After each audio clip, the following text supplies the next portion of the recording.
Welcome back to Classic Audiobooks. I am Arthur Sterling. If you are a fan of Sherlock Holmes or Poirot, you need to hear where it all began. Please subscribe and enable notifications to support our library of classics. The Murders in the Rue Morgue by Edgar Allan Poe.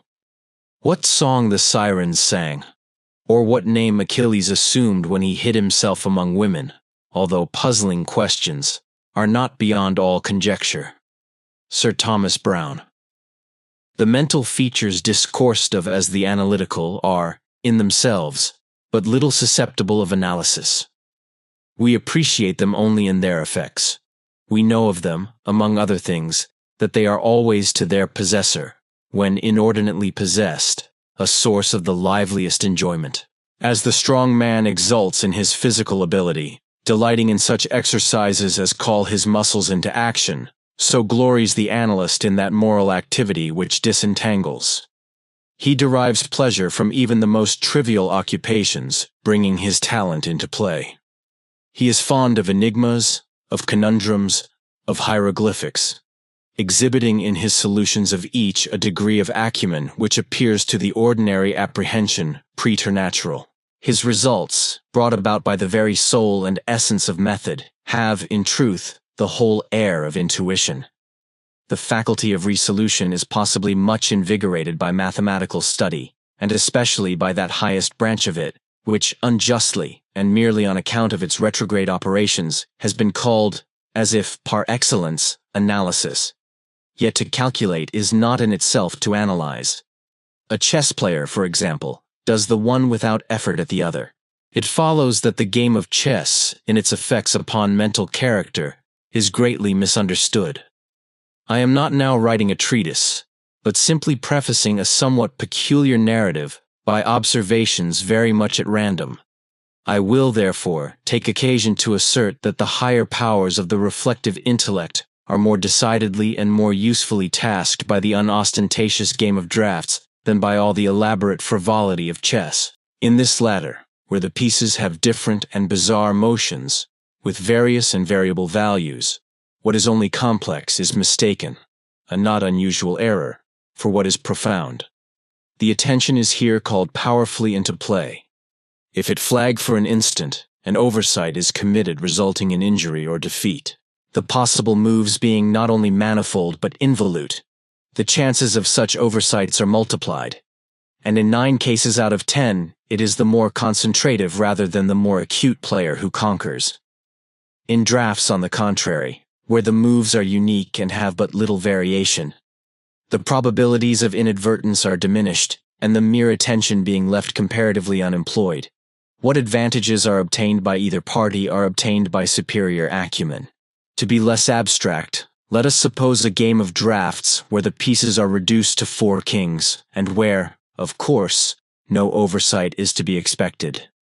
It is obvious that here the victory can be decided, the players being at all equal, only by some recherché movement, the result of some strong exertion of the intellect.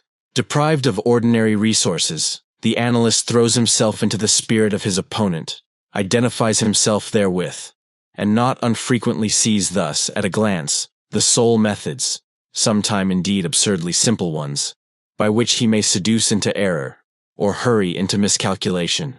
Whist has long been noted for its influence upon what is termed the calculating power, and men of the highest order of intellect have been known to take an apparently unaccountable delight in it, while eschewing chess as frivolous. Beyond doubt, there is nothing of a similar nature so greatly tasking the faculty of analysis.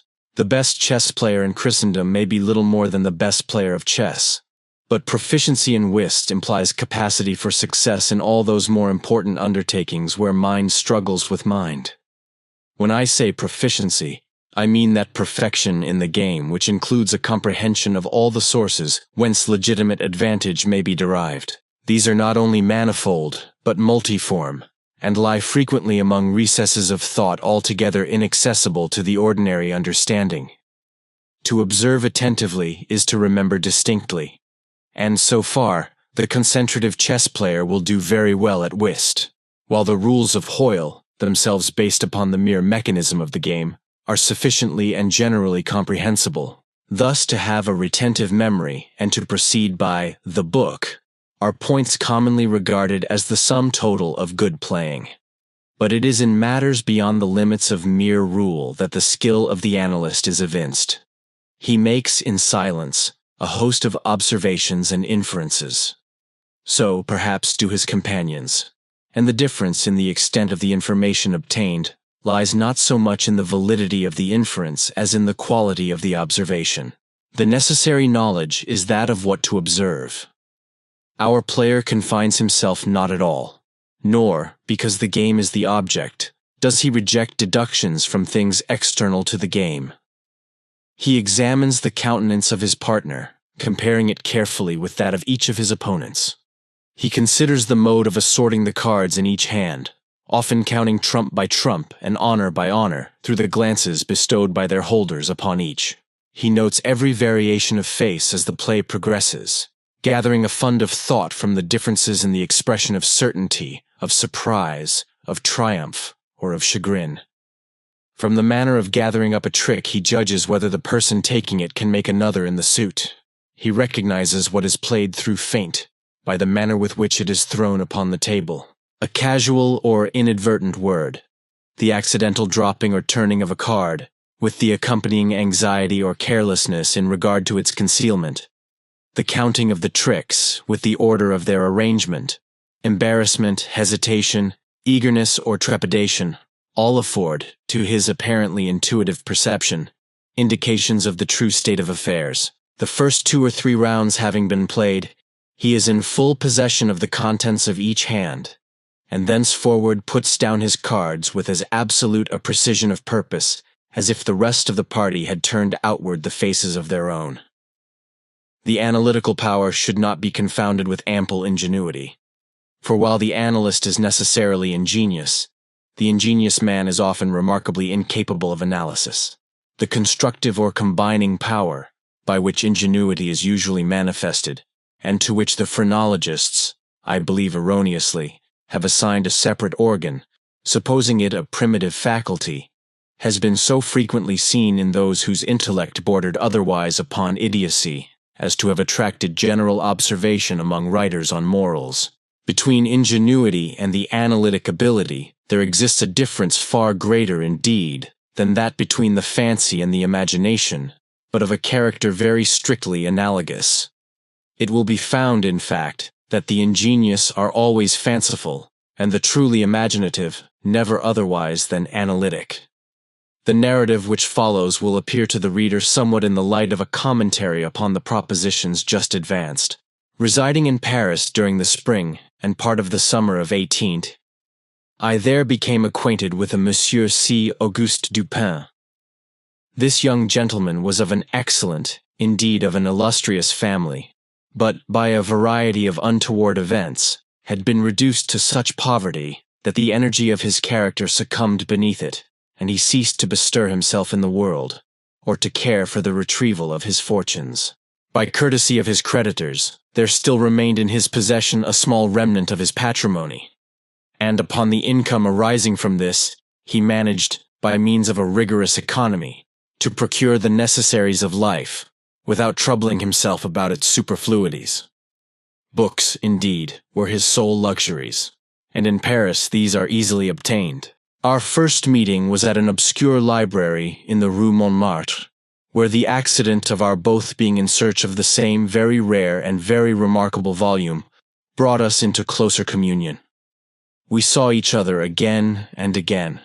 I was deeply interested in the little family history which he detailed to me with all that candor which a Frenchman indulges whenever mere self is his theme. I was astonished, too, at the vast extent of his reading, and above all, I felt my soul enkindled within me by the wild fervor and the vivid freshness of his imagination. Seeking in Paris the objects I then sought, I felt that the society of such a man would be to me a treasure beyond price. And this feeling I frankly confided to him.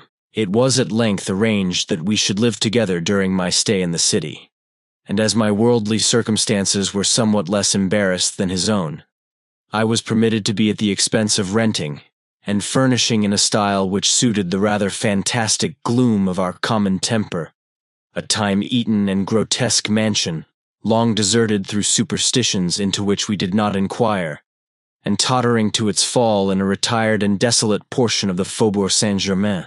Had the routine of our life at this place been known to the world, we should have been regarded as madmen, although perhaps as madmen of a harmless nature.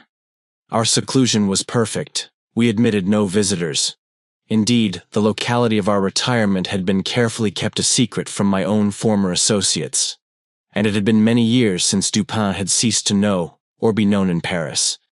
We existed within ourselves alone. It was a freak of fancy in my friend, for what else shall I call it, to be enamored of the night for her own sake, and into this bizarrerie, as into all his others, I quietly fell, giving myself up to his wild whims with a perfect abandon. The sable divinity would not herself dwell with us always, but we could counterfeit her presence. At the first dawn of the morning, we closed all the messy shutters of our old building, lighting a couple of tapers which, strongly perfumed, threw out only the ghastliest and feeblest of rays. By the aid of these, we then busied our souls in dreams, reading, writing, or conversing, until warned by the clock of the advent of the true darkness. Then we sallied forth into the streets arm in arm, continuing the topics of the day, or roaming far and wide until a late hour, seeking, amid the wild lights and shadows of the populous city, that infinity of mental excitement which quiet observation can afford.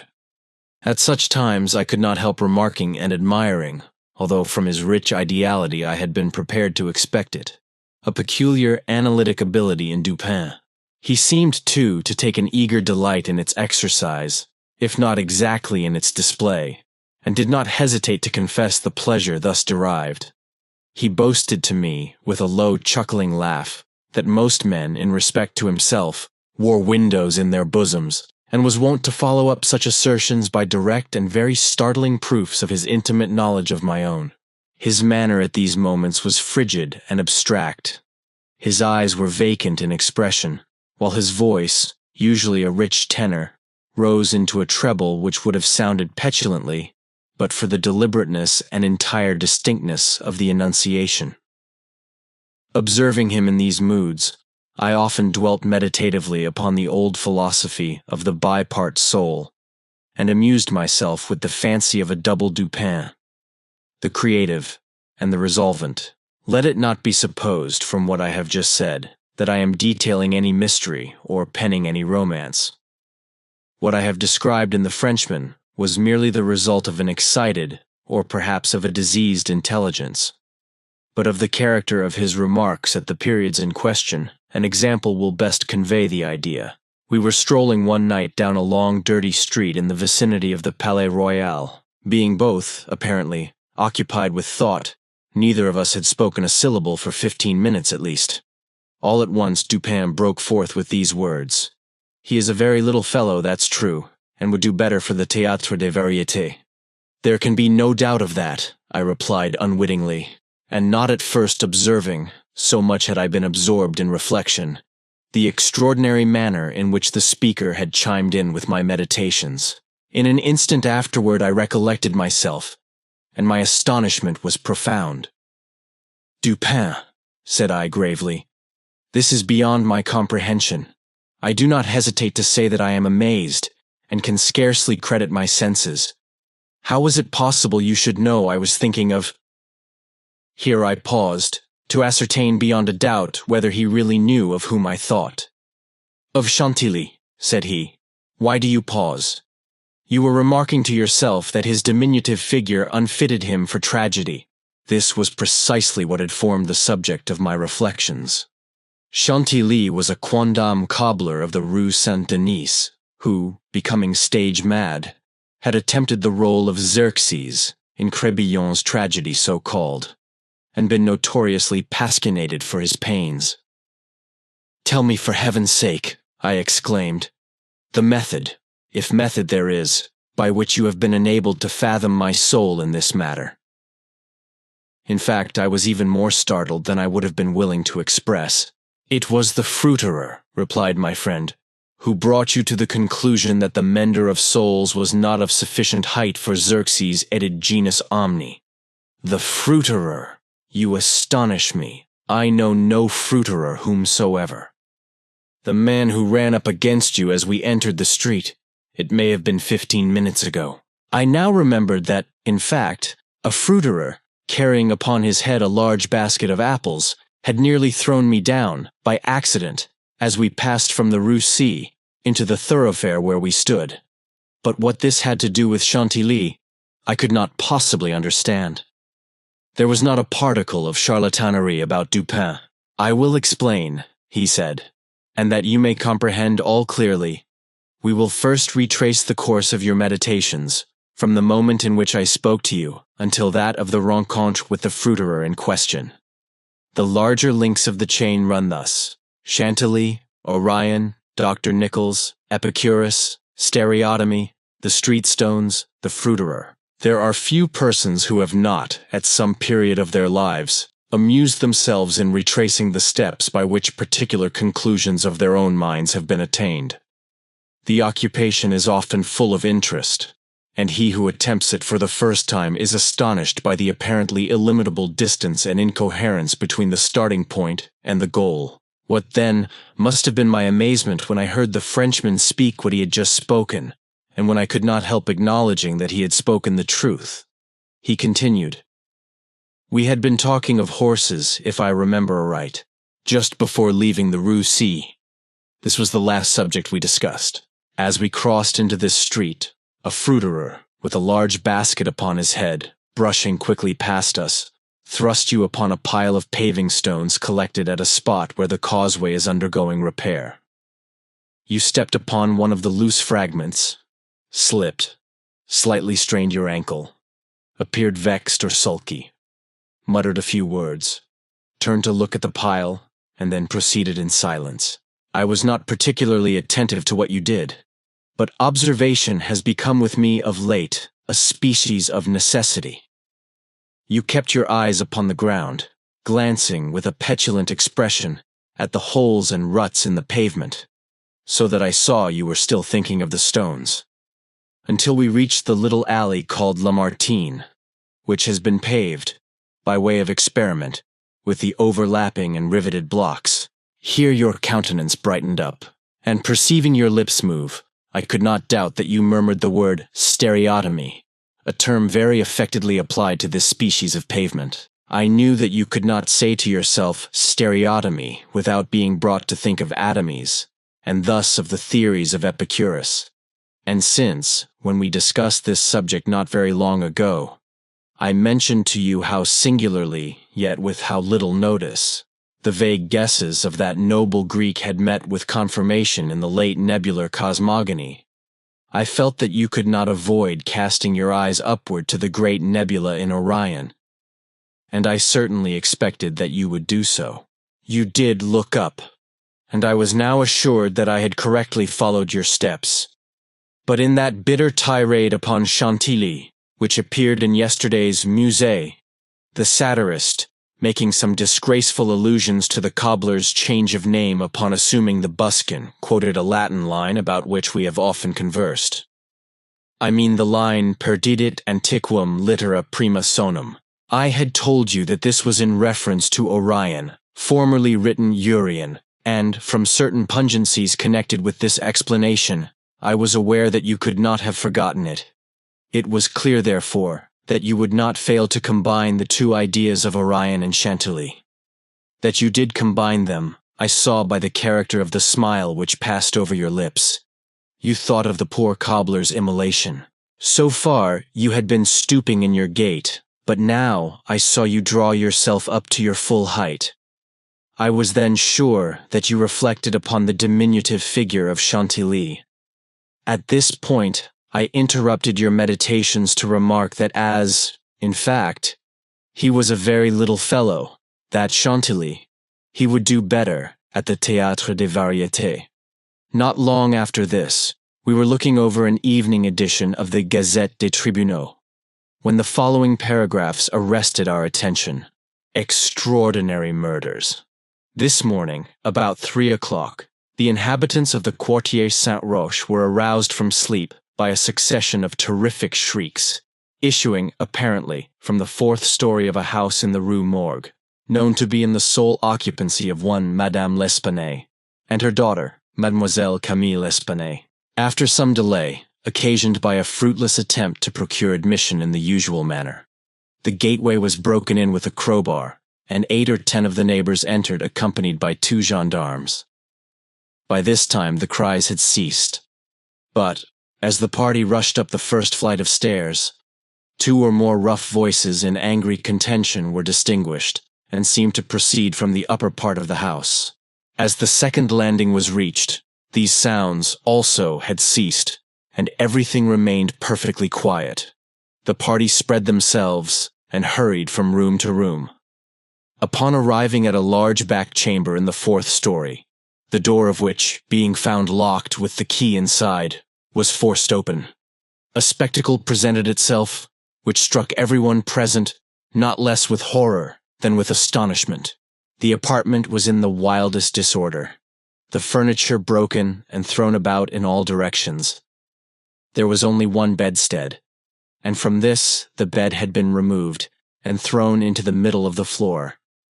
On a chair lay a razor, besmeared with blood. On the hearth were 2 or 3 long and thick tresses of gray human hair, also dabbled in blood, and seeming to have been pulled out by the roots. Upon the floor were found 4 napoleons, an earring of topaz, 3 large silver spoons, 3 smaller of metal d'Alger, and 2 bags, containing nearly 4,000 francs in gold. The drawers of a bureau, which stood in one corner, were open, and had been, apparently, rifled, although many articles still remained in them. A small iron safe was discovered under the bed, not under the bedstead. It was open, with the key still in the door. It had no contents beyond a few old letters, and other papers of little consequence.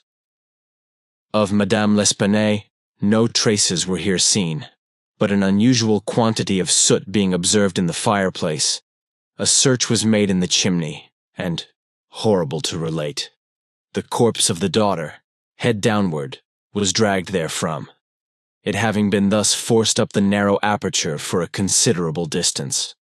The body was quite warm.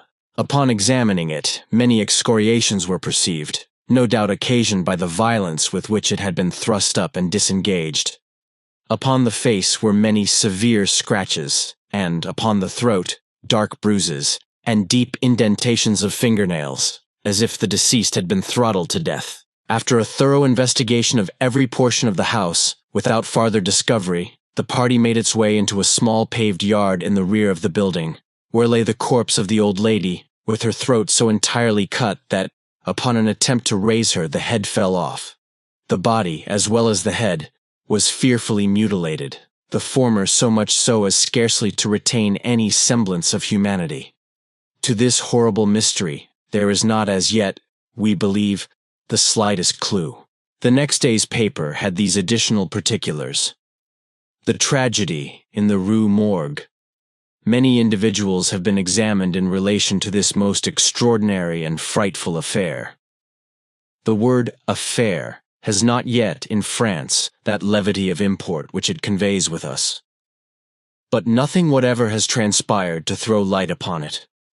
We give below all the material testimony elicited. Pauline Dubourg, laundress, deposes that she has known both the deceased for 3 years, having washed for them during that period. The old lady and her daughter seemed on good terms, very affectionate towards each other. They were excellent pay, could not speak in regard to their mode or means of living, believed that Madame L. told fortunes for a living, was reputed to have money put by, never met any persons in the house when she called for the clothes or took them home, was sure that they had no servant in employ. There appeared to be no furniture in any part of the building except in the 4th story. Pierre Moreau, tobacconist, deposes that he has been in the habit of selling small quantities of tobacco and snuff to Madame L'Espanaye for nearly 4 years. Was born in the neighborhood, and has always resided there. The deceased and her daughter had occupied the house in which the corpses were found for more than 6 years. It was formerly occupied by a jeweler, who underlet the upper rooms to various persons. The house was the property of Madame L. She became dissatisfied with the abuse of the premises by her tenant, and moved into them herself, refusing to let any portion. The old lady was childish. Witness had seen the daughter some 5 or 6 times during the 6 years. The two lived an exceedingly retired life, were reputed to have money, had heard it said among the neighbors that Madame L. told fortunes, did not believe it, had never seen any person enter the door except the old lady and her daughter, a porter once or twice, and a physician some 8 or 10 times. Many other persons, neighbors, gave evidence to the same effect. No one was spoken of as frequenting the house. It was not known whether there were any living connections of Madame L. and her daughter. The shutters of the front windows were seldom opened. Those in the rear were always closed, with the exception of the large back room, 4th story. The house was a good house, not very old. Isidore Musset, gendarme, deposes that he was called to the house about 3 o'clock in the morning and found some 20 or 30 persons at the gateway, endeavoring to gain admittance.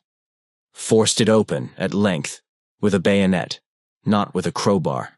Had but little difficulty in getting it open, on account of its being a double or folding gate, and bolted neither at bottom nor top. The shrieks were continued until the gate was forced, and then suddenly ceased. They seemed to be screams of some person, or persons, in great agony, were loud and drawn out, not short and quick. Witness led the way upstairs. Upon reaching the first landing, heard 2 voices in loud and angry contention.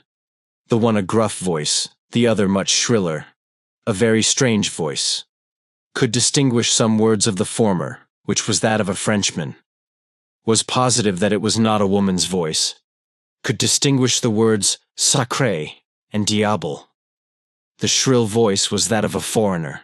Could not be sure whether it was the voice of a man or of a woman. Could not make out what was said, but believed the language to be Spanish.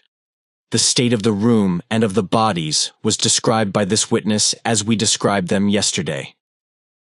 Henri Duval, a neighbor, and by trade a silversmith, deposes that he was one of the party who first entered the house, corroborates the testimony of Musset in general.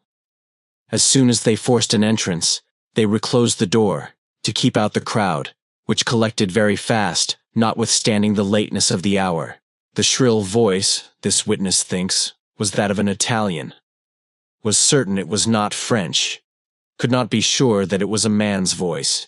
It might have been a woman's. Was not acquainted with the Italian language. Could not distinguish the words, but was convinced by the intonation that the speaker was an Italian.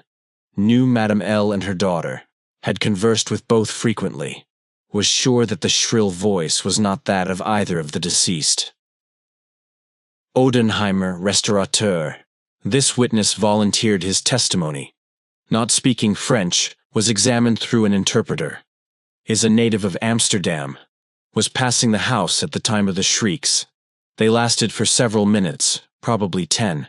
They were long and loud, very awful and distressing. Was one of those who entered the building. Corroborated the previous evidence in every respect but one. Was sure that the shrill voice was that of a man, of a Frenchman. Could not distinguish the words uttered. They were loud and quick, unequal, spoken apparently in fear as well as in anger. The voice was harsh, not so much shrill as harsh. Could not call it a shrill voice. The gruff voice said repeatedly, sacré, diable, and once, mon Dieu. Jules Mignot, banker, of the firm of Mignot et Fils, Rue de Lorraine, is the elder Mignot. Madame L'Espanaye had some property, had opened an account with his banking house in the spring of the year, 8 years previously, made frequent deposits in small sums, had checked for nothing until the 3rd day before her death, when she took out in person the sum of 4,000 francs. This sum was paid in gold, and a clerk went home with the money.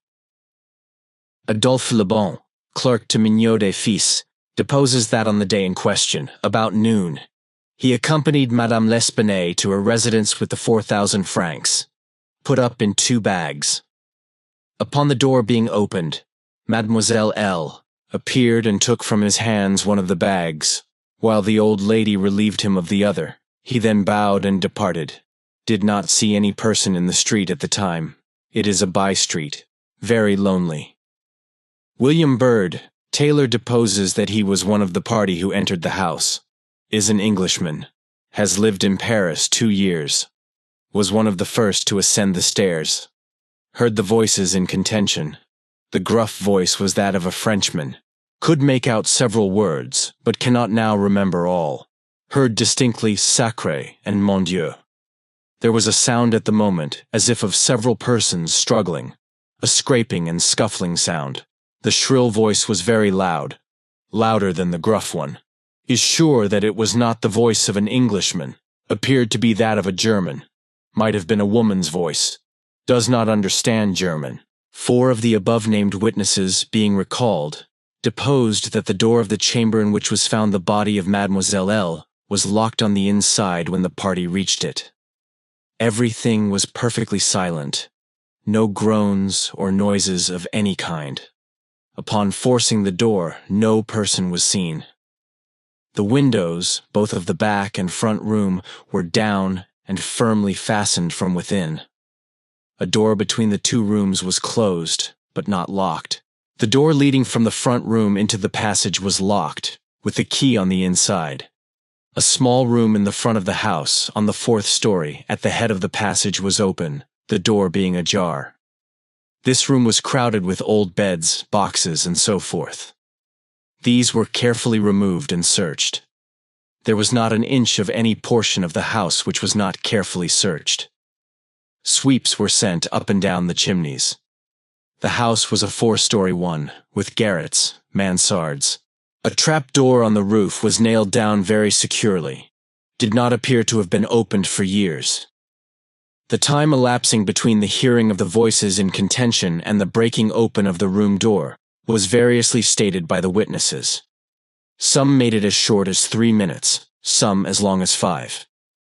The door was opened with difficulty. Alfonso Garcio, undertaker, deposes that he resides in the Rue Morgue. Is a native of Spain. Was one of the party who entered the house.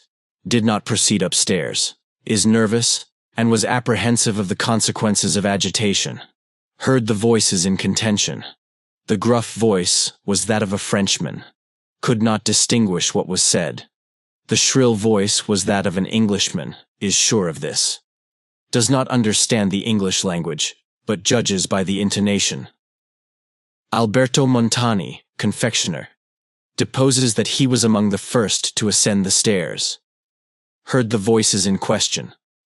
The gruff voice was that of a Frenchman, distinguished several words. The speaker appeared to be expostulating. Could not make out the words of the shrill voice. Spoke quick and unevenly. Thinks it the voice of a Russian. Corroborates the general testimony. Is an Italian. Never conversed with a native of Russia. Several witnesses recalled here testified that the chimneys of all the rooms on the 4th story were too narrow to admit the passage of a human being. By sweeps were meant cylindrical sweeping brushes, such as are employed by those who clean chimneys. These brushes were passed up and down every flue in the house. There is no back passage by which anyone could have descended while the party proceeded upstairs. The body of Mademoiselle L'Espanaye was so firmly wedged in the chimney that it could not be got down until 4 or 5 of the party united their strength. Paul Dumas, physician, deposes that he was called to view the bodies about daybreak. They were both then lying on the sacking of the bedstead in the chamber where Mademoiselle L. was found. The corpse of the young lady was much bruised and excoriated. The fact that it had been thrust up the chimney would sufficiently account for these appearances. The throat was greatly chafed. There were several deep scratches just below the chin, together with a series of livid spots which were evidently the impression of fingers. The face was fearfully discolored, and the eyeballs protruded. The tongue had been partially bitten through. A large bruise was discovered upon the pit of the stomach, produced apparently by the pressure of a knee. In the opinion of M. Dumas, Mademoiselle L'Espanaye had been throttled to death by some person or persons unknown. The corpse of the mother was horribly mutilated. All the bones of the right leg and arm were more or less shattered. The left tibia much splintered, as well as all the ribs of the left side. Whole body dreadfully bruised and discolored. It was not possible to say how the injuries had been inflicted. A heavy club of wood, or a broad bar of iron, a chair, any large, heavy, and obtuse weapon would have produced such results, if wielded by the hands of a very powerful man. No woman could have inflicted the blows with any weapon. The head of the deceased, when seen by witness, was entirely separated from the body, and was also greatly shattered. The throat had evidently been cut with some very sharp instrument, probably with a razor. Alexandre Etienne, surgeon, was called with Monsieur Dumas to view the bodies, corroborated the testimony and the opinions of Monsieur Dumas. Nothing farther of importance was elicited, although several other persons were examined. A murder so mysterious and so perplexing in all its particulars was never before committed in Paris, if indeed a murder has been committed at all. The police are entirely at fault, an unusual occurrence in affairs of this nature. There is not, however, the shadow of a clue apparent. The evening edition of the paper stated that the greatest excitement still continued in the Quartier Saint-Roch, that the premises in question had been carefully researched, and fresh examinations of witnesses instituted, but all to no purpose. A postscript, however, mentioned that Adolphe Le Bon had been arrested and imprisoned, although nothing appeared to criminate him, beyond the facts already detailed. Dupin seemed singularly interested in the progress of this affair. At least so I judged from his manner, for he made no comments. It was only after the announcement that Le Bon had been imprisoned that he asked me my opinion respecting the murders. I could merely agree with all Paris in considering them an insoluble mystery. I saw no means by which it would be possible to trace the murderer. "We must not judge of the means," said Dupin, "by this shell of an examination. The Parisian police, so much extolled for acumen, are cunning, but no more. There is no method in their proceedings, beyond the method of the moment. They make a vast parade of measures, but, not unfrequently, these are so ill adapted to the objects proposed as to put us in mind of Monsieur Jourdain's calling for his robe de chambre, pour mieux entendre la musique. The results attained by them are not unfrequently surprising, but, for the most part, are brought about by simple diligence and activity. When these qualities are unavailing, their schemes fail. Vidocq, for example, was a good guesser and a persevering man, but, without educated thought, he erred continually by the very intensity of his investigations. He impaired his vision by holding the object too close. He might see, perhaps, one or two points with unusual clearness, but in so doing he, necessarily, lost sight of the matter as a whole. Thus there is such a thing as being too profound. Truth is not always in a well. In fact, as regards the more important knowledge, I do believe that she is invariably superficial. The depth lies in the valleys where we seek her, and not upon the mountain tops where she is found. The modes and sources of this kind of error are well typified in the contemplation of the heavenly bodies.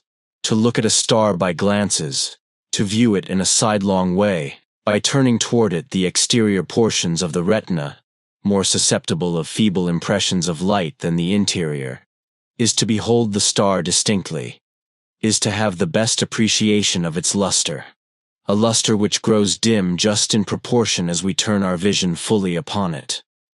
A greater number of rays actually fall upon the eye in the latter case, but, in the former, there is the more refined capacity for comprehension.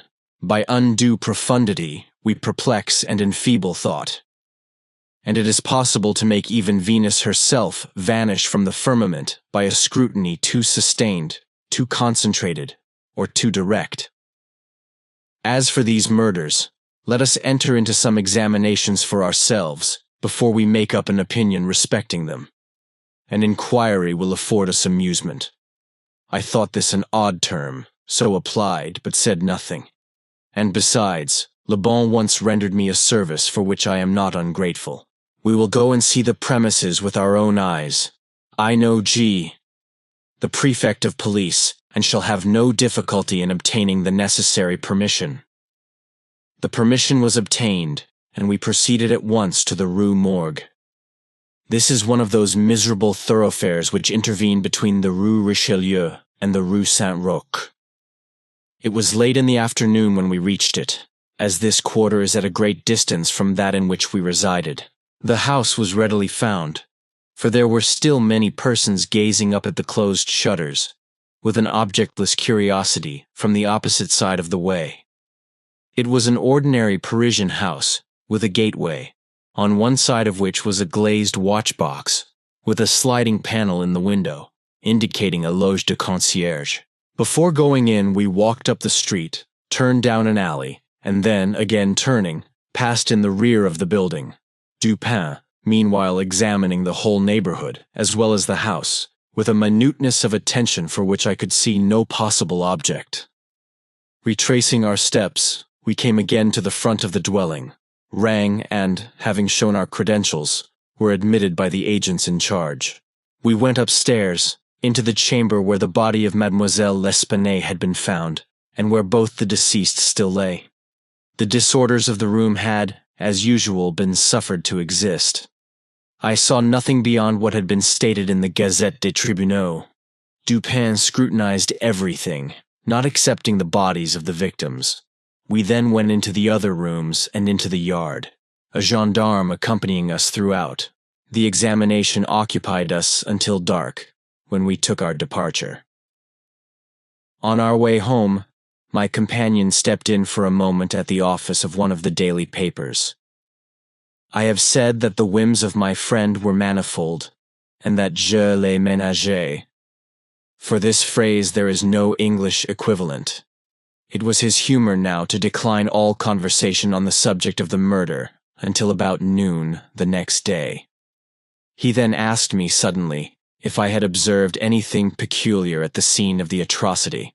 There was something in his manner of emphasizing the word peculiar, which caused me to shudder without knowing why. No, nothing peculiar, I said. Nothing more, at least, than we both saw stated in the paper.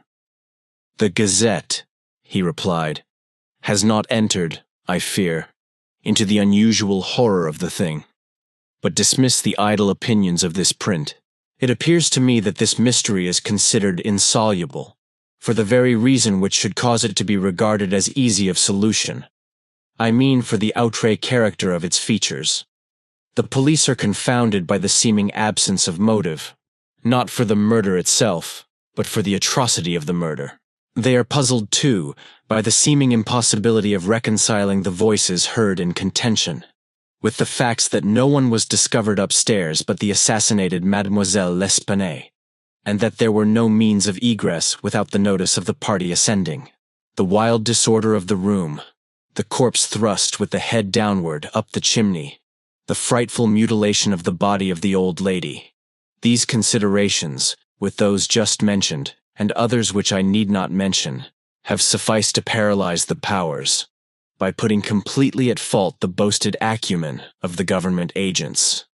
They have fallen into the gross but common error of confounding the unusual with the abstruse. But it is by these deviations from the plane of the ordinary that reason feels its way, if at all, in its search for the true. In investigations such as we are now pursuing, it should not be so much asked what has occurred, as what has occurred that has never occurred before. In fact, the facility with which I shall arrive, or have arrived at the solution of this mystery, is in the direct ratio of its apparent insolubility in the eyes of the police. I stared at the speaker in mute astonishment. I am now awaiting, continued he, looking toward the door of our apartment. I am now awaiting a person who, although perhaps not the perpetrator of these butcheries, must have been in some measure implicated in their perpetration. Of the worst portion of the crimes committed, it is probable that he is innocent. I hope that I am right in this supposition, for upon it I build my expectation of reading the entire riddle. I look for the man here, In this room, every moment. It is true that he may not arrive, but the probability is that he will. Should he come, it will be necessary to detain him. Here are pistols, and we both know how to use them when occasion demands their use. I took the pistols, scarcely knowing what I did or believing what I heard, while Dupin went on, very much as if in a soliloquy. I have already spoken of his abstract manner at such times. His discourse was addressed to myself, but his voice, although by no means loud, had that intonation which is commonly employed in speaking to someone at a great distance. His eyes, vacant in expression, regarded only the wall. That the voices heard in contention, he said, by the party upon the stairs, were not the voices of the women themselves, was fully proved by the evidence. This relieves us of all doubt upon the question whether the old lady could have first destroyed the daughter and afterward have committed suicide.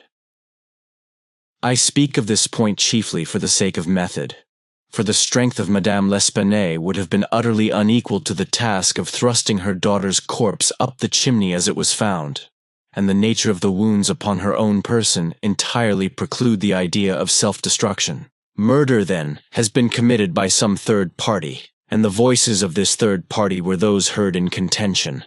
Let me now advert, not to the whole testimony respecting these voices, but to what was peculiar in that testimony. Did you observe anything peculiar about it? I remarked that, while all the witnesses agreed in supposing the gruff voice to be that of a Frenchman, there was much disagreement in regard to the shrill, or, as one individual termed it, the harsh voice. That was the evidence itself, said Dupin, but it was not the peculiarity of the evidence. You have observed nothing distinctive, yet there was something to be observed. The witnesses, as you remark, agreed about the gruff voice. They were here unanimous. But in regard to the shrill voice, the peculiarity is, not that they disagreed, but that while an Italian, an Englishman, a Spaniard, a Hollander, and a Frenchman attempted to describe it, each one spoke of it as that of a foreigner. Each is sure that it was not the voice of one of his own countrymen. Each likens it, not to the voice of an individual of any nation with whose language he is conversant, but the converse. The Frenchman supposes it the voice of a Spaniard, and might have distinguished some words had he been acquainted with the Spanish. The Dutchman maintains it to have been that of a Frenchman, but we find it stated that, not understanding French, this witness was examined through an interpreter. The Englishman thinks it the voice of a German, and does not understand German. The Spaniard is sure that it was that of an Englishman, but judges by the intonation altogether, as he has no knowledge of the English. The Italian believes it the voice of a Russian, but has never conversed with a native of Russia. A second Frenchman differs, moreover, with the first, and is positive that the voice was that of an Italian, but not being cognizant of that tongue is, like the Spaniard, convinced by the intonation. Now, how strangely unusual must that voice have really been, about which such testimony as this could have been elicited, in whose tones, even denizens of the 5 great divisions of Europe could recognize nothing familiar. You will say that it might have been the voice of an Asiatic, of an African.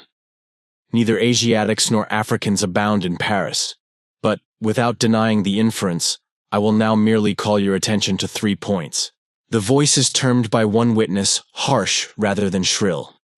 It is represented by 2 others to have been quick and unequal. No words, no sounds resembling words, were by any witness mentioned as distinguishable. I know not, continued Dupin, what impression I may have made so far upon your own understanding, but I do not hesitate to say that legitimate deductions even from this portion of the testimony, the portion respecting the gruff and shrill voices, are in themselves sufficient to engender a suspicion which should give direction to all farther progress in the investigation of the mystery. I said legitimate deductions, but my meaning is not thus fully expressed. I designed to imply that the deductions are the sole proper ones, and that the suspicion arises inevitably from them as the single result. What the suspicion is, however, I will not say just yet. I merely wish you to bear in mind that, with myself, It was sufficiently forcible to give a definite form, a certain tendency, to my inquiries in the chamber. Let us now transport ourselves in fancy to this chamber. What shall we first seek here? The means of egress employed by the murderers. It is not too much to say that neither of us believe in preternatural events. Madame and Mademoiselle L'Espanaye were not destroyed by spirits. The doers of the deed were material, and escaped materially. Then how? Fortunately, there is but one mode of reasoning upon the point, and that mode must lead us to a definite decision. Let us examine, each by each, the possible means of egress. It is clear that the assassins were in the room where Mademoiselle L'Espanaye was found, or at least in the room adjoining, when the party ascended the stairs. It is then only from these two apartments that we have to seek issues. The police have laid bare the floors, the ceilings, and the masonry of the walls in every direction. No secret issues could have escaped their vigilance. But, not trusting to their eyes, I examined with my own. There were, then, no secret issues. Both doors leading from the rooms into the passage were securely locked, with the keys inside. Let us turn to the chimneys. These, although of ordinary width for some 8 or 10 feet above the hearths, will not admit, throughout their extent, the body of a large cat. The impossibility of egress, by means already stated, being thus absolute, we are reduced to the windows. Through those of the front room, no one could have escaped without notice from the crowd in the street. The murderers must have passed, then, through those of the back room. Now, brought to this conclusion in so unequivocal a manner as we are, it is not our part, as reasoners, to reject it on account of apparent impossibilities. It is only left for us to prove that these apparent impossibilities are in reality not such. There are 2 windows in the chamber. One of them is unobstructed by furniture and is wholly visible. The lower portion of the other is hidden from view by the head of the unwieldy bedstead which is thrust close up against it. The former was found securely fastened from within. It resisted the utmost force of those who endeavored to raise it. A large gimlet hole had been pierced in its frame to the left, and a very stout nail was found fitted therein nearly to the head. Upon examining the other window, a similar nail was seen similarly fitted in it, and a vigorous attempt to raise this sash failed also. The police were now entirely satisfied that egress had not been in these directions, and therefore it was thought a matter of supererogation to withdraw the nails and open the windows. My own examination was somewhat more particular, and was so for the reason I have just given, because here it was, I knew, that all apparent impossibilities must be proved to be not such in reality. I proceeded to think thus, a posteriori. The murderers did escape from one of these windows. This being so, they could not have refastened the sashes from the inside, as they were found fastened. The consideration which put a stop, through its obviousness, to the scrutiny of the police in this quarter. Yet the sashes were fastened. They must, then, have the power of fastening themselves. There was no escape from this conclusion. I stepped to the unobstructed casement, withdrew the nail with some difficulty, and attempted to raise the sash. It resisted all my efforts, as I had anticipated. A concealed spring must, I now know, exist, and this corroboration of my idea convinced me that my premises, at least, were correct. However mysterious, still appeared the circumstances attending the nails. A careful search soon brought to light the hidden spring. I pressed it, and satisfied with the discovery, forbore to upraise the sash. I now replaced the nail, and regarded it attentively. A person passing out through this window might have reclosed it, and the spring would have caught. But the nail could not have been replaced.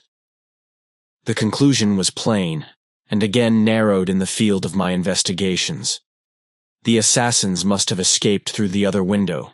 Supposing, then, the springs upon each sash to be the same, as was probable, there must be found a difference between the nails, or at least between the modes of their fixture. Getting upon the sacking of the bedstead, I looked over the headboard minutely at the second casement. Passing my hand down behind the board, I readily discovered and pressed the spring, which was, as I had supposed, identical in character with its neighbor. I now looked at the nail. It was as stout as the other, and apparently fitted in the same manner. Driven in nearly up to the head, you will say that I was puzzled, but if you think so, you must have misunderstood the nature of the inductions. To use a sporting phrase, I had not been once at fault. The scent had never for an instant been lost. There was no flaw in any link of the chain. I had traced the secret to its ultimate result, and that result was the nail. It had, I say, in every respect the appearance of its fellow in the other window. But this fact was an absolute nullity, conclusive as it might seem to be, when compared with the consideration that here, at this point, terminated the clue. "There must be something wrong," I said, "about the nail." I touched it, and the head, with about 1/4 of an inch of the shank, came off in my fingers. The rest of the shank was in the gimlet hole where it had been broken off. The fracture was an old one, for its edges were encrusted with rust, and had apparently been accomplished by the blow of a hammer, which had partially embedded in the top of the bottom sash the head portion of the nail. I now carefully replaced this head portion in the indentation whence I had taken it, and the resemblance to a perfect nail was complete. The fissure was invisible. Pressing the spring, I gently raised the sash for a few inches. The head went up with it, remaining firm in its bed.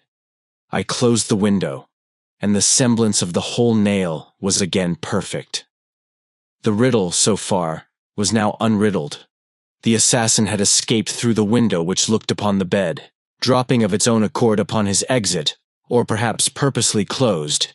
It had become fastened by the spring, and it was the retention of this spring which had been mistaken by the police for that of the nail, farther inquiry being thus considered unnecessary. The next question is that of the mode of descent. Upon this point I had been satisfied in my walk with you around the building. About 5 feet and a half from the casement in question there runs a lightning rod. From this rod it would have been impossible for anyone to reach the window itself, to say nothing of entering it.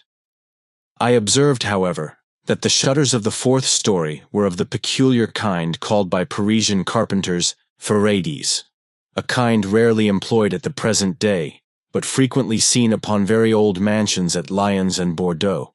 They are in the form of an ordinary door, a single, not a folding door, except that the lower half is latticed or worked in open trellis, thus affording an excellent hold for the hands. In the present instance, these shutters are fully 3 feet and a half broad. When we saw them from the rear of the house, they were both about half open. That is to say, they stood off at right angles from the wall. It is probable that the police, as well as myself, examined the back of the tenement.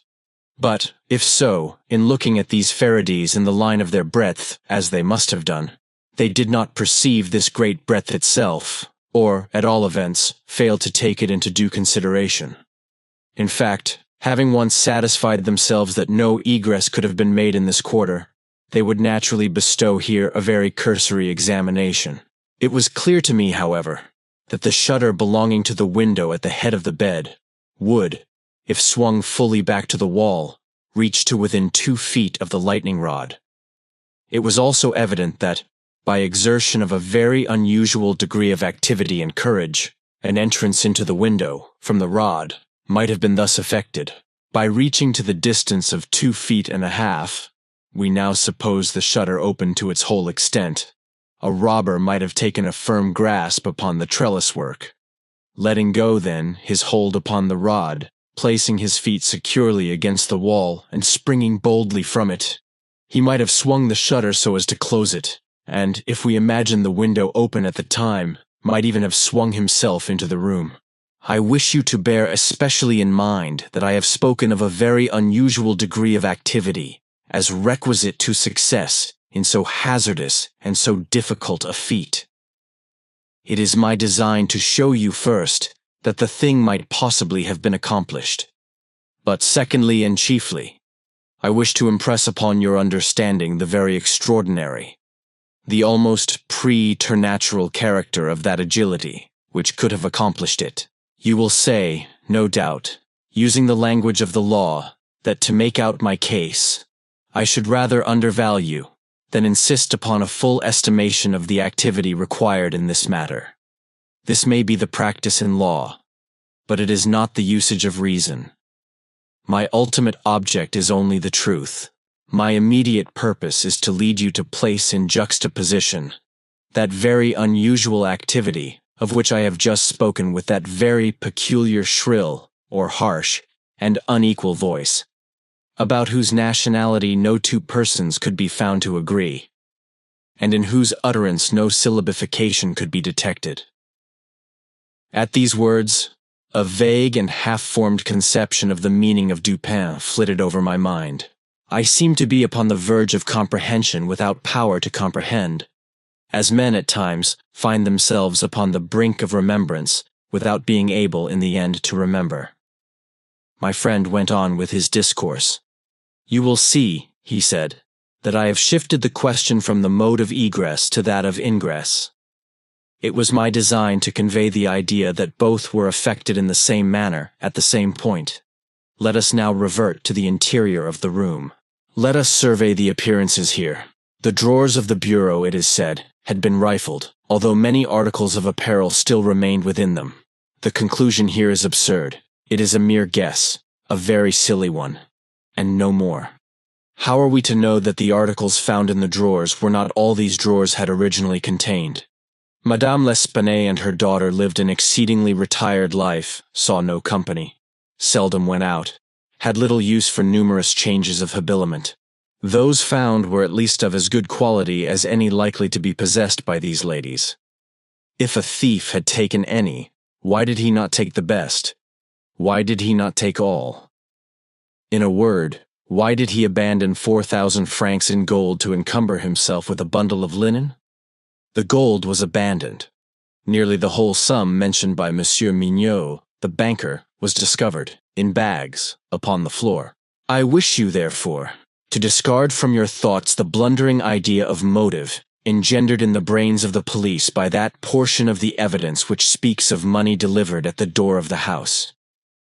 Coincidence is 10 times as remarkable as this, the delivery of the money and murder committed within 3 days upon the party receiving it, happened to all of us every hour of our lives, without attracting even momentary notice.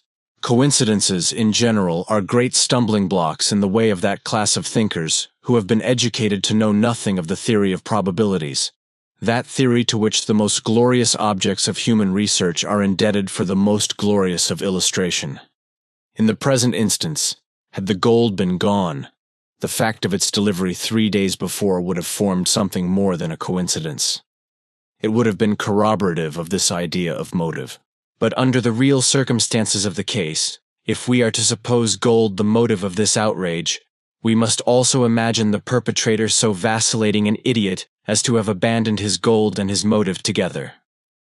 Keeping now steadily in mind the points to which I have drawn your attention, that peculiar voice, that unusual agility, and that startling absence of motive in a murder so singularly atrocious as this, let us glance at the butchery itself. Here is a woman strangled to death by manual strength, and thrust up a chimney, head downward. Ordinary assassins employ no such modes of murder as this. Least of all, do they thus dispose of the murdered. In the manner of thrusting the corpse up the chimney, you will admit that there was something excessively outre, something altogether irreconcilable with our common notions of human action, even when we suppose the actors the most depraved of men. Think, too, how great must have been that strength which could have thrust the body up such an aperture so forcibly that the united vigor of several persons was found barely sufficient to drag it down. Turn, now, to other indications of the employment of a vigor most marvelous. On the hearth were thick tresses, very thick tresses of gray human hair. These had been torn out by the roots. You are aware of the great force necessary in tearing thus from the head even 20 or 30 hairs together. You saw the locks in question as well as myself. Their roots, a hideous sight, were clotted with fragments of the flesh of the scalp. sure token of the prodigious power which had been exerted in uprooting perhaps 500,000 of hairs at a time. The throat of the old lady was not merely cut, but the head absolutely severed from the body. The instrument was a mere razor. I wish you also to look at the brutal ferocity of these deeds. Of the bruises upon the body of Madame L'Espanaye I do not speak. Monsieur Dumas and his worthy coadjutor, Monsieur Etienne, have pronounced that they were inflicted by some obtuse instrument. And so far, these gentlemen are very correct. The obtuse instrument was clearly the stone pavement in the yard, upon which the victim had fallen from the window, which looked in upon the bed. This idea, however simple it may now seem, escaped the police for the same reason that the breadth of the shutters escaped them, because by the affair of the nails, their perceptions had been hermetically sealed against the possibility of the windows having ever been opened at all.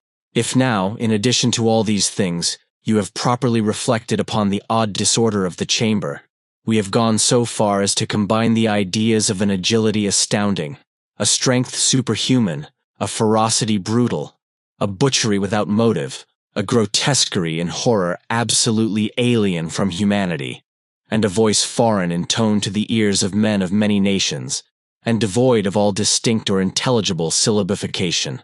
What result then has ensued? What impression have I made upon your fancy? I felt a creeping of the flesh as Dupin asked me the question. A madman, I said, has done this deed. Some raving maniac escaped from a neighboring maison de santé. In some respects, he replied, your idea is not irrelevant. But the voices of madmen, even in their wildest paroxysms, are never found to tally with that peculiar voice heard upon the stairs. Madmen are of some nation, and their language, however incoherent in its words, has always the coherence of syllabification. Besides, the hair of a madman is not such as I now hold in my hand. I disentangled this little tuft from the rigidly clutched fingers of Madame L'Espanaye. Tell me what you can make of it. Dupin, I said, completely unnerved. This hair is most unusual. This is no human hair. I have not asserted that it is, said he. But before we decide this point, I wish you to glance at the little sketch I have here traced upon this paper. It is a facsimile drawing of what has been described in one portion of the testimony as dark bruises and deep indentations of fingernails upon the throat of Mademoiselle L'Espanaye, and in another, by Messrs. Dumas and Etienne, as a series of livid spots, evidently the impression of fingers. You will perceive, continued my friend, spreading out the paper upon the table before us, that this drawing gives the idea of a firm and fixed hold. There is no slipping apparent. Each finger has retained, possibly until the death of the victim, the fearful grasp by which it originally embedded itself. Attempt now to place all your fingers at the same time in the respective impressions as you see them. I made the attempt in vain. We are possibly not giving this matter a fair trial, he said. The paper is spread out upon a plain surface, but the human throat is cylindrical. Here is a billet of wood, the circumference of which is about that of the throat. Wrap the drawing around it and try the experiment again. I did so, but the difficulty was even more obvious than before.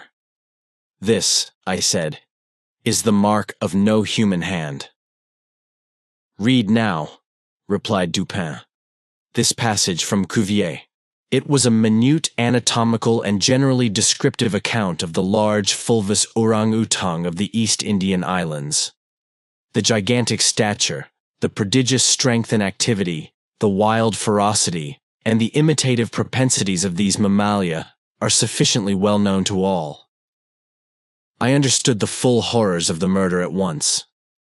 The description of the digits, said I as I made an end of reading, is in exact accordance with this drawing. I see that no animal but an orang-outang, of the species here mentioned, could have impressed the indentations as you have traced them. This tuft of tawny hair, too, is identical in character with that of the beast of Cuvier. But I cannot possibly comprehend the particulars of this frightful mystery. Besides, There were two voices heard in contention, and one of them was unquestionably the voice of a Frenchman. True, and you will remember an expression attributed almost unanimously by the evidence to this voice, the expression, Mon Dieu. This, under the circumstances, has been justly characterized by one of the witnesses, Montani, the confectioner, as an expression of remonstrance or expostulation. Upon these two words, therefore, I have mainly built my hopes of a full solution of the riddle. A Frenchman was cognizant of the murder. It is possible, indeed it is far more than probable, that he was innocent of all participation in the bloody transactions which took place. The orang-utang may have escaped from him. He may have traced it to the chamber. But, under the agitating circumstances which ensued, he could never have recaptured it. It is still at large. I will not pursue these guesses, for I have no right to call them more, since the shades of reflection upon which they are based are scarcely of sufficient depth to be appreciable by my own intellect, and since I could not pretend to make them intelligible to the understanding of another. We will call them guesses then, and speak of them as such. If the Frenchman in question is indeed, as I suppose, innocent of this atrocity, this advertisement which I left last night, upon our return home at the office of Le Monde, a paper devoted to the shipping interest and much sought by sailors, will bring him to our residence. He handed me a paper, and I read thus: Caught, in the Bois de Boulogne, early in the morning of the the morning of the murder, a very large, tawny orang-utang of the Bornese species. The owner, who is ascertained to be a sailor, belonging to a Maltese vessel, may have the animal again, upon identifying it satisfactorily, and paying a few charges arising from its capture and keeping. Call at No. Secondaire Rue, Faubourg Saint-Germain, au Troisième. How is it possible, I asked, that you should know the man to be a sailor, and belonging to a Maltese vessel? I do not know it, said Dupin. I am not sure of it. Here, however, is a small piece of ribbon, which from its form, and from its greasy appearance, has evidently been used in tying the hair in one of those long queues of which sailors are so fond. Moreover, this knot is one which few besides sailors can tie, and is peculiar to the Maltese. I picked the ribbon up at the foot of the lightning rod. It could not have belonged to either of the deceased. Now if, after all, I am wrong in my induction from this ribbon, that the Frenchman was a sailor belonging to a Maltese vessel, still I can have done no harm in saying what I did in the advertisement. If I am in error, he will merely suppose that I have been misled by some circumstance into which he will not take the trouble to inquire. But if I am right, a great point is gained. Cognizant, although innocent of the murder, the Frenchman will naturally hesitate about replying to the advertisement, about demanding the orang-utang. He will reason thus: I am innocent. I am poor. My orang-utang is of great value. To one in my circumstances a fortune of itself. Why should I lose it through idle apprehensions of danger? Here it is, within my grasp. It was found in the Bois de Boulogne, at a vast distance from the scene of that butchery. How can it ever be suspected that a brute beast should have done the deed? The police are at fault. They have failed to procure the slightest clue. Should they even trace the animal, it would be impossible to prove me cognizant of the murder, or to implicate me in guilt on account of that cognizance. Above all, I am known. The advertiser designates me as the possessor of the beast. I am not sure to what limit his knowledge may extend. Should I avoid claiming a property of so great value, which it is known that I possess, I will render the animal at least liable to suspicion. It is not my policy to attract attention either to myself or to the beast. I will answer the advertisement, get the orang-utang, and keep it close until this matter has blown over. At this moment we heard a step upon the stairs. Be ready, said Dupin, with your pistols, but neither use them nor show them until at a signal from myself. The front door of the house had been left open, and the visitor had entered without ringing, and advanced several steps upon the staircase. Now, however, he seemed to hesitate. Presently, we heard him descending. Dupin was moving quickly to the door, when we again heard him coming up. He did not turn back a second time, but stepped up with decision and rapped at the door of our chamber. "Come in," said Dupin, in a cheerful and hearty tone. A man entered. He was a sailor, evidently, a tall, stout, and muscular-looking person, with a certain daredevil expression of countenance, not altogether unprepossessing. His face, greatly sunburnt, was more than half hidden by whisker and mustachio. He had with him a huge oaken cudgel, but appeared to be otherwise unarmed. He bowed awkwardly, and bade us good evening in French accents, which, although somewhat Neufchatelish, were still sufficiently indicative of a Parisian origin. "Sit down, my friend," said Dupin. "I suppose you have called about the orang-outang. Upon my word, I almost envy you the possession of him. A remarkably fine, and no doubt a very valuable animal. How old do you suppose him to be?"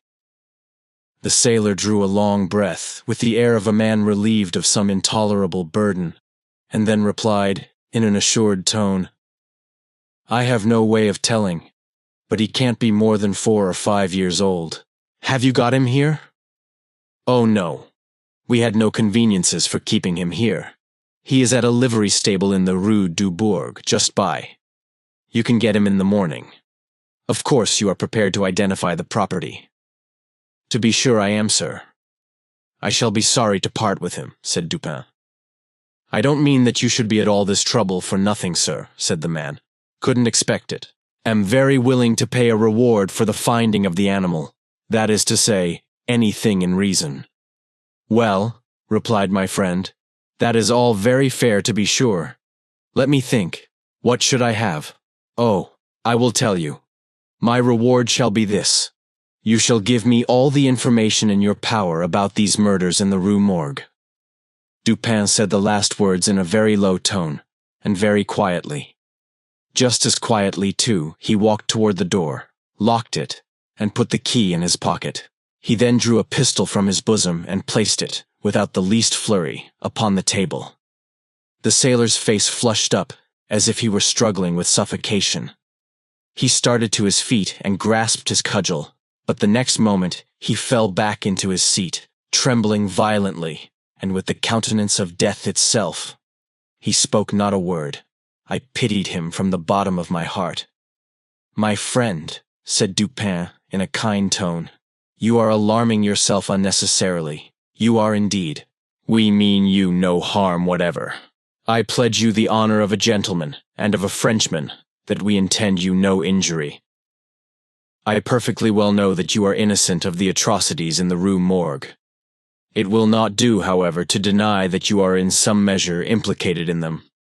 From what I have already said, you must know that I have had means of information about this matter, means of which you could never have dreamed. Now the thing stands thus. You have done nothing which you could have avoided, nothing, certainly, which renders you culpable. You were not even guilty of robbery when you might have robbed with impunity.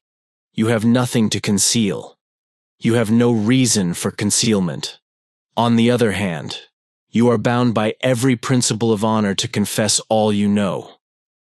An innocent man is now imprisoned, charged with that crime of which you can point out the perpetrator." The sailor had recovered his presence of mind, in a great measure, while Dupin uttered these words. But his original boldness of bearing was all gone. "So help me God," said he, after a brief pause. "I will tell you all I know about this affair, but I do not expect you to believe one half I say. I would be a fool indeed if I did. Still, I am innocent, and I will make a clean breast if I die for it." What he stated was, in substance, this. He had lately made a voyage to the Indian archipelago. A party, of which he formed one, landed at Borneo, and passed into the interior on an excursion of pleasure. Himself and a companion had captured the orang-outang. This companion dying, the animal fell into his own exclusive possession. After great trouble, occasioned by the intractable ferocity of his captive during the home voyage, He at length succeeded in lodging it safely at his own residence in Paris, where, not to attract toward himself the unpleasant curiosity of his neighbors, he kept it carefully secluded until such time as it should recover from a wound in the foot received from a splinter on board ship. His ultimate design was to sell it, returning home from some sailor's frolic the night, or rather in the morning of the murder. He found the beast occupying his own bedroom, into which it had broken from a closet adjoining, where it had been, as was thought, securely confined. Razor in hand, and fully lathered, it was sitting before a looking-glass, attempting the operation of shaving, in which it had no doubt previously watched its master through the keyhole of the closet. Terrified at the sight of so dangerous a weapon in the possession of an animal so ferocious, and so well able to use it, the man, for some moments, was at a loss what to do. He had been accustomed, however, to quiet the creature, even in its fiercest moods, by the use of a whip, and to this he now resorted. Upon sight of it, the orang-outang sprang at once through the door of the chamber, down the stairs, and thence, through a window, unfortunately open, into the street. The Frenchman followed in despair. The ape, razor still in hand, occasionally stopping to look back and gesticulate at its pursuer, until the latter had nearly come up with it. It then again made off. In this manner the chase continued for a long time. The streets were profoundly quiet, as it was nearly 3 o'clock in the morning. In passing down an alley in the rear of the Rue Morgue, the fugitive's attention was arrested by a light gleaming from the open window of Madame L'Espanaye's chamber, in the 4th story of her house. Rushing to the building, it perceived the lightning rod, clambered up with inconceivable agility, grasped the shutter, which was thrown fully back against the wall, and, by its means, swung itself directly upon the headboard of the bed. The whole feat did not occupy a minute. The shutter was kicked open again by the orang-outang as it entered the room. The sailor in the meantime was both rejoiced and perplexed. He had strong hopes of now recapturing the brute, as it could scarcely escape from the trap into which it had ventured, except by the rod, where it might be intercepted as it came down. On the other hand, there was much cause for anxiety as to what it might do in the house. This latter reflection urged the man still to follow the fugitive. A lightning rod is ascended without difficulty, especially by a sailor. But when he had arrived as high as the window, which lay far to his left, his career was stopped. The most that he could accomplish was to reach over so as to obtain a glimpse of the interior of the room. At this glimpse, he nearly fell from his hold through excess of horror. Now it was that those hideous shrieks arose upon the night, which had startled from slumber the inmates of the Rue Morgue. Madame L'Espanaye and her daughter, habited in their night clothes, had apparently been occupied in arranging some papers in the iron chest already mentioned, which had been wheeled into the middle of the room. It was open, and its contents lay beside it on the floor. The victims must have been sitting with their backs toward the window, and, from the time elapsing between the ingress of the beast and the screams, it seems probable that it was not immediately perceived. The flapping to of the shutter would naturally have been attributed to the wind. As the sailor looked in, the gigantic animal had seized Madame L'Espanaye by the hair, which was loose, as she had been combing it, and was flourishing the razor about her face, in imitation of the motions of a barber. The daughter lay prostrate and motionless. She had swooned. The screams and struggles of the old lady, during which the hair was torn from her head, had the effect of changing the probably pacific purposes of the orang-outang into those of wrath. With one determined sweep of its muscular arm, it nearly severed her head from her body. The sight of blood inflamed its anger into frenzy. Gnashing its teeth, and flashing fire from its eyes, it flew upon the body of the girl, and embedded its fearful talons in her throat, retaining its grasp until she expired. Its wandering and wild glances fell at this moment upon the head of the bed, over which the face of its master, rigid with horror, was just discernible. The fury of the beast, who no doubt bore still in mind the dreaded whip, was instantly converted into fear.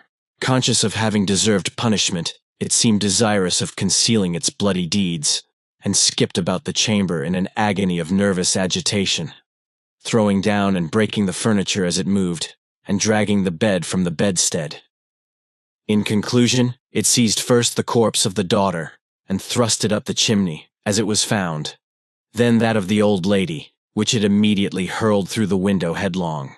As the ape approached the casement with its mutilated burden, the sailor shrank aghast to the rod, and rather gliding than clambering down it, hurried at once home, dreading the consequences of the butchery, and gladly abandoning, in his terror, all solicitude about the fate of the orang-outang. The words heard by the party upon the staircase were the Frenchman's exclamations of horror and affright, commingled with the fiendish jabberings of the brute. I have scarcely anything to add. The orang-outang must have escaped from the chamber by the rod just before the breaking of the door. It must have closed the window as it passed through it. It was subsequently caught by the owner himself, who obtained for it a very large sum at the Jardin des Plantes. Le Don was instantly released, upon our narration of the circumstances, with some comments from Dupin, at the bureau of the prefect of police.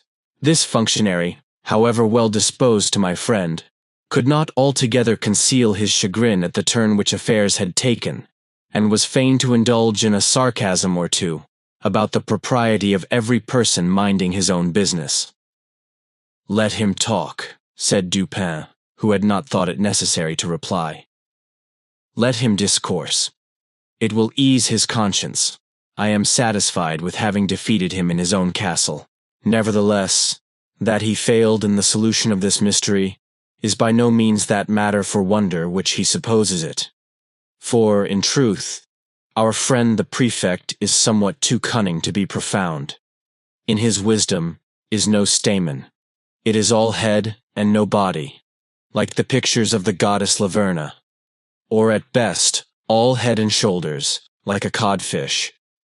But he is a good creature after all. I like him especially for one master stroke of cant, by which he has attained his reputation for ingenuity.